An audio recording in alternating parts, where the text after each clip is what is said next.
Yo, good morning. This is Frederick Marius, aka Freddy, and today we're talking about testosterone.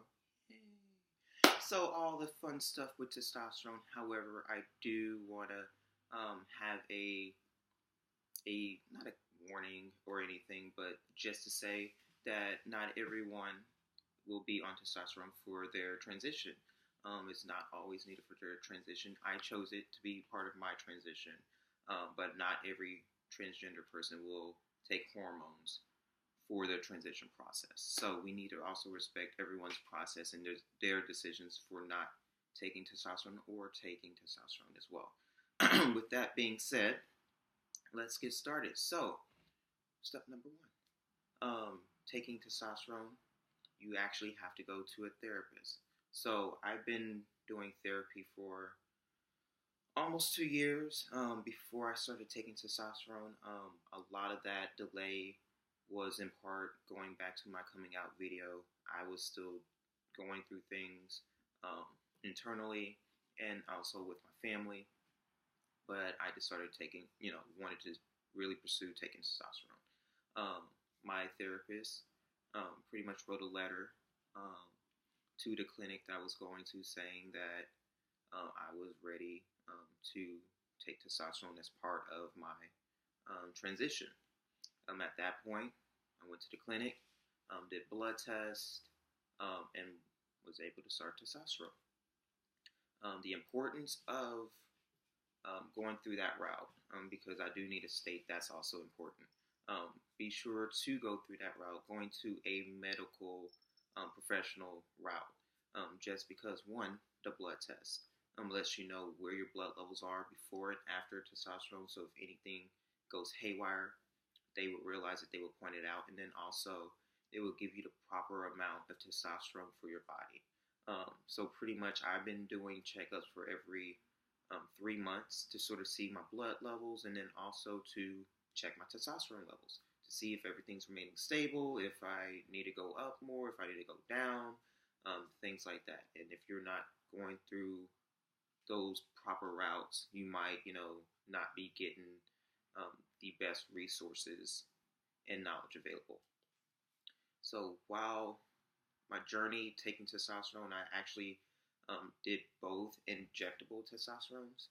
I don't have any experience with transdermal testosterone just because I took only both injectables.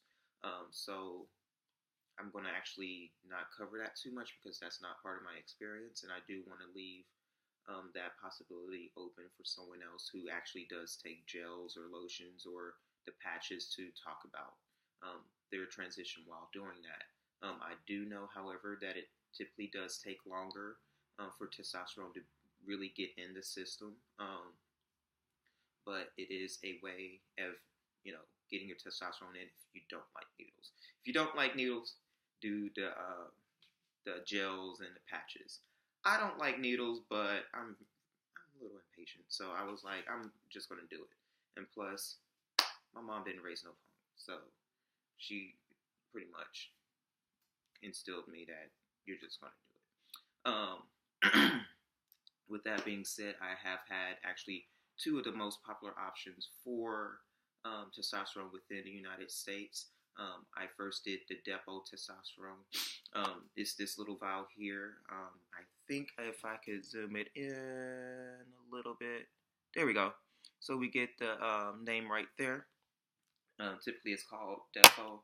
I won't be saying these scientific names because I'm not going to butcher them right now. But I do have to say that that was the first testosterone I was using. Is suspended in cottonseed oil, and the needle is actually about this big. So I would actually put it in my abdomen, pretty much trying to get it into body fat. It was actually working just fine for about the first month, but then about a month and a half, I started getting allergic to it. So this is also another important thing. If you notice that you're having issues with your testosterone, stop.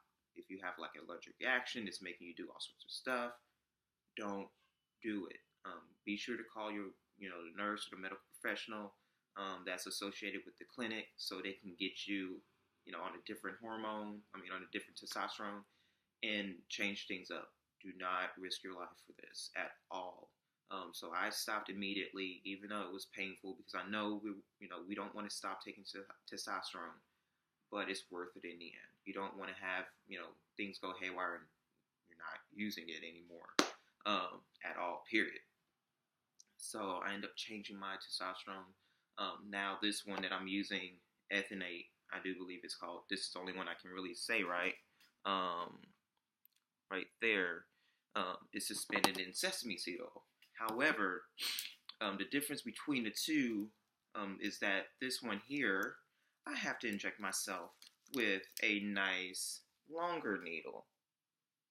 Yeah, longer needle. And the reason for that is that it has to go through muscle. So I wasn't particularly thrilled when I first read it, when I went home and I read it, and I was pretty much having a panic attack, and I was supposed to go to a trans men group and was 30 minutes late because I was having a panic attack and trying to take this darn shot. So pretty much with that one, you either shoot yourself in the quad, yes, I shoot yourself in the quad or an ass. I preferred taking it in the ass, just because if y'all ever see me, my legs are solid, and I even have a decent sized glutes, but my quads are too solid to be taking a needle anywhere near there. And I have bad experiences with having knee issues where I had needles near my knee. I don't want to deal with that again. So pretty much I decided to poke my butt. But it wasn't that bad. Actually, I didn't really feel it. It's weird. Every now and then I might hit like nick a nerve or hit like real deep muscle. But other than that, it's been perfectly fine. I have no reactions to that so far. But between the two needles, it was a jump. I was like, oh, I darn near fainted when I saw the needle size. Do note, however, to get yourself a sharps container as well. Don't throw those needles out in the trash. Get a sharps container. You can ask your clinic, or you can go to like the Walgreens or CVS and say, hey, can I get a sharps container? Do that. Collect your needles. But overall, the entire process of starting testosterone, I have to say the first thing that I really noticed was the weight weight gain. I had issues throughout my life to just get over $140. I'm $153. So I have gained weight. I gained muscle. I work out a lot. I work out almost all the time. So I have really gained a lot of muscle. I have noticed strength gains as well in the gym. Another thing is my voice. My voice has been changing a lot within the last month or so, and this is my 6 months. So the last 2 months, my voice has been going up and down and all over the place. Another thing is facial hair. I have noticed facial hair. I'm more of a clean shaven type person, so I just shaved. But I am growing facial hair. Facial hair is dependent on family. So if your dad and your brother has facial hair, more than likely you will gain facial hair. If they are, just straight, skin, it's gonna be a rough ride. As far as attitude, I haven't really had any changes in attitude. I'm a little more confident now, but I think that's just overall because I'm embracing who I am. I don't think it's more to the testosterone, but I'm still the same chill. I don't really have that roid rage as people think that you get when you're on steroids. As far as sex drive and things like that, it has changed. I won't get into too much detail in that. Maybe actually a couple weeks before I get into the whole nitty gritty about sex and love and stuff like that. But overall, I tell people just embrace the process. I know we sort of do get caught up, especially now with social media. We're seeing everyone's transition, and we're like, oh, we want to look like this, we want to look like that, but we fail to realize that they might be a year on testosterone and you're like on month 3, or they are at different levels than you are. So everyone's completely different in this transition process, and I think that's something that everyone really needs to embrace, that your journey is going to be totally unique to you, and embrace that. As far as myself, I noticed my my transition is going to be totally different.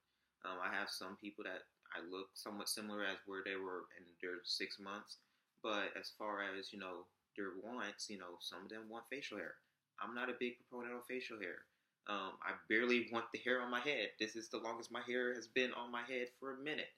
So, when undergoing the transition, you know, be wise to understand that you're doing it for you and not for to be compared to someone else.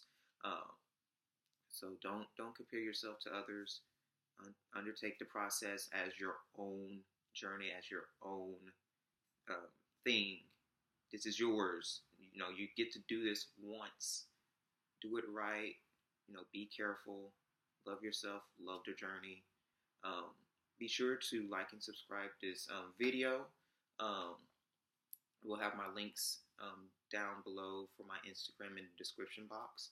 Other than that, feel free to let me know what other videos y'all would like. Next week, we're probably going to start a little bit of fitness because I have a lot of people interested in fitness, especially for transitioning men, how to really key on these gains that you will actually get from doing testosterone. Especially if you're eating enough and things like that, you can really make a lot of gains using testosterone. And we will key on that for next week. Other than that, you have a good day. Be good.